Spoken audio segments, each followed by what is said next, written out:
नमस्कार. प्रथमतः क्षमस्व.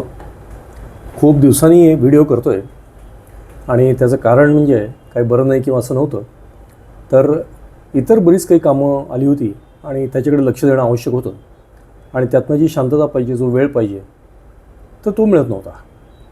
आणि म्हणून गेल्या काही दिवसात थोडीशी गॅप आलेली आहे. त्याबद्दल सर्व दर्शकांचं मी मनापासून क्षमस्व म्हणतो मी.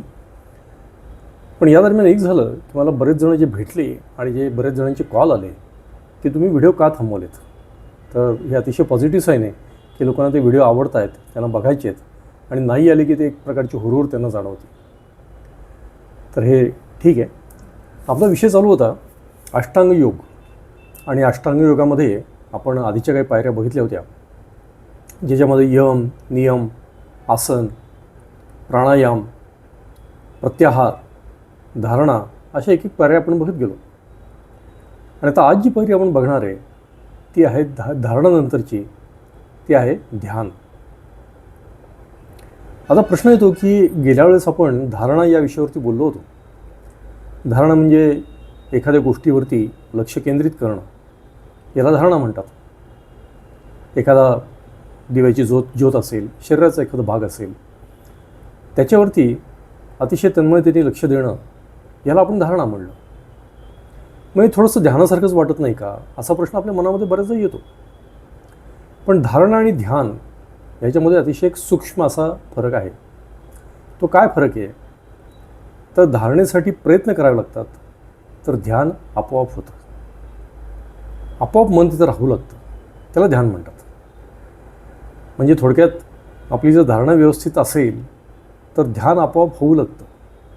धारणा कदाचित कमी वेळाची असेल पण ध्यान मात्र अखंड असतं.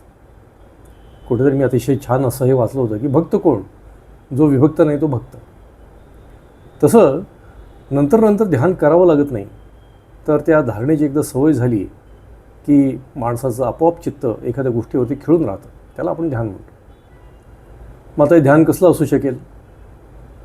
एखादा मंत्रजाप असू शकेल, शरीराचा एखादा भाग असू शकेल, एखादी वस्तू असू शकेल, देवाची मूर्ती असू शकेल, आपले जे कोणी गुरु असतील त्यांचं रूप असेल, श्वास असेल आपला, असं काही ध्यानामध्ये येऊ शकतं.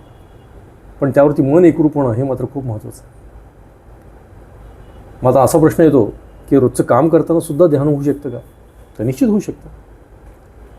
चालताना सुद्धा आपण लक्षपूर्वक जर चाललं तर ध्यान होईल. काम करताना सगळी व्यवधानं बाजूला ठेवून जर आपण ते काम करायला लागलो तर ते ध्यानच होईल. म्हणजे ध्यान हा फक्त काही देवासमोर बसून शांत जागी बसून करायचा विषय नाही आहे, तर तो दिवसभर राहू शकतो. तसंही आपल्याला काही एखाद्या ठिकाणी एका दिवसभर बसणं शक्यच नाही आहे, कारण रोजची कामंही आपल्याला करायची आहेत. पण हे काम करता करता ध्यान होऊ शकेल, निश्चित होऊ शकेल. आपल्याकडे कित्येक संत महात्मे होऊन गेले, त्यांनी काम करता करता ईश्वराची प्राप्ती केली. कोणी विणकर होता, कोणी माळी होता, पिकवणार होता, ध्यान पिकवणार होता, कोणी अजून काही होतं. असं करता करताच त्यांनी मुक्ती कशी मिळवली असेल, त्याचं रहस्य हेच आहे की काम करता करता त्यांचं ध्यान लागलं. ध्यान लागलं हा शब्द वापरतो, कारण ध्यान हे आपल्याला करावं लागत नाही, ते आपोआप होतं. पण ते केव्हा होईल, तर आपण एकदम उडी न मारता आपण आधीच्या सगळ्या पायऱ्या एक एक करत पुढे जात गेलो आणि व्यवस्थितपणे केल्या तर होऊ शकतं. हा, एखाद्याचा मागच्या जन्मीचा अभ्यास असेल तर कदाचित या पायऱ्या तो पटकन ओलांडून पुढे पण जाईल. पण एवढं निश्चित आहे की आधीच्या गोष्टी केल्याशिवाय पुढच्या गोष्टी होत नाहीत. तर असा ध्यान प्रकार आहे. या ध्यानाविषयी आल्यानंतर मला बऱ्याच जापनीज लोक जे म्हणतात की फ्लो स्टेटमध्ये जाणं, त्याच्याशी तुलना करण्याचा मोह मला आवडत नाही.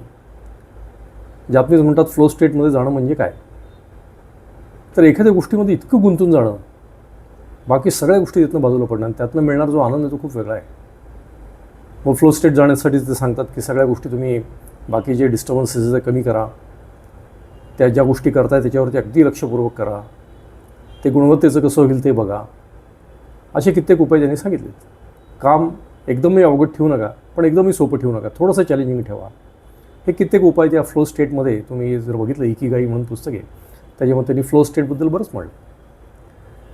नाव वेगवेगळी असतील, कोणी त्याला ध्यान म्हणेल, कोणी त्याला फ्लो स्टेट म्हणेल, पण मुळामध्ये एक गोष्ट जी लक्षात येते अशी आहे की आपल्याला आपलं विविध मन जे खूप ठिकाणी पसरलेलं असतं, इकडं तिकडं गेलेलं असतं, ते मन आपोआप एका जागी लागलं पाहिजे.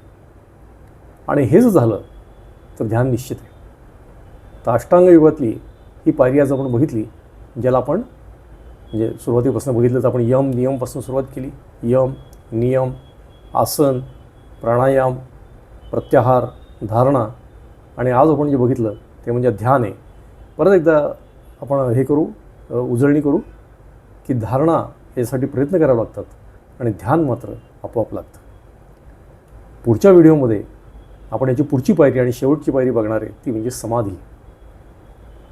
तत्पूर्वी आपल्याला जर व्हिडिओ आवडत असतील तर जरूर लाईक करा, सबस्क्राईब करा आणि जास्तीत जास्त लोकांपर्यंत शेअर करा. नमस्कार.